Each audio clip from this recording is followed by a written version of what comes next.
People in Sabah and Sarawak, I ask you one question. For all these 60 years of Malaysian independence and Sabah and Sarawak's place in Malaysia, has the government ever built low-cost houses for the people living up country in Sabah and Sarawak? Has the Malaysian government, the central government, ever thought up any scheme for Sabah and Sarawak to educate the people of Sabah and Sarawak with sufficient schools and sufficient universities and centers of technical training for the people of Sabah and Sarawak? I can assure you that they have not so far done anything sufficiently and equitably sufficiently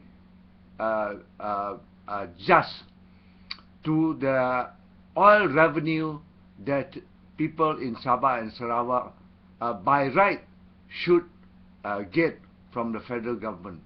See, there's no sharing in the oil revenue from Sabah and Sarawak. This is one thing I'm saying. From the from the video interviews I watch on my computer, coming from citizens of Sabah and Sarawak, there is no sharing of the immense revenue from oil that comes out of the wells in Sabah and Sarawak. If the Malaysian government had only set aside a reasonable share of, say, 50% for the people of Sabah and Sarawak, and the other 50% for the Malaysian government to use for other common purposes in Malaysia, Sabah and Sarawak today will be very well developed.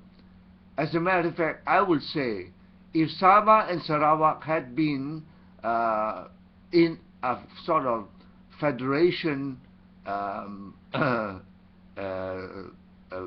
tie-up with Singapore, I will wager you that Sabah will be even better than Singapore in terms of their relationship, in terms of their position in the world. It may not be as sophisticated, as well connected, and as well developed as Singapore, but I'm talking in terms of the happiness and the provision for the people of Sabah and Sarawak from the revenues from natural resources of the country that will place the happiness of the people on a very high level. For what is said by the World Bank, 1 in every 4 Singaporean is a millionaire. To that extent, I would say that 1 of every 2 Sabahan and Sarawakian will be millionaires because of your natural resources. You may not be as developed and as sophisticated in these high-tech industries and stuff like that, because that goes with education, with development. Because at this late stage, if you join Singapore, you will have to begin at a very low level of development. But then if you had joined Singapore from the very beginning, I am sure Sabah and Sarawak will be just as well off as Singapore, both in technology, in the standard of living, and in the scale of happiness. You will be sharing equal power with the people of Singapore. Well, it's not too late now. even if what Yong Tek Lee and Ketingang, even if these two people, Yong Tek Lee and Ketingang, even at this late stage, if they are already in the Barisan Nasional, there's no problem, because you can always leave Barisan Nasional and join with Pakatan or campaign on your own, in your own right. Because let's put it this way, there is no special provision for leaving Barisan Nasional.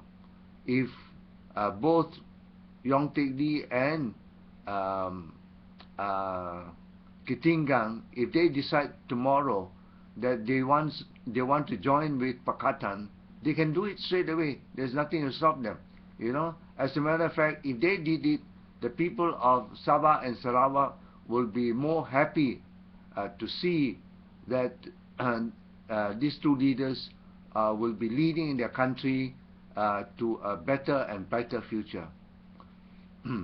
Well, I'll have to stop here, and I'll come back to you, because frankly speaking, my message here, I had earlier decided to put in my earlier video, but because I felt very dizzy, I couldn't continue and couldn't end up my video with this message.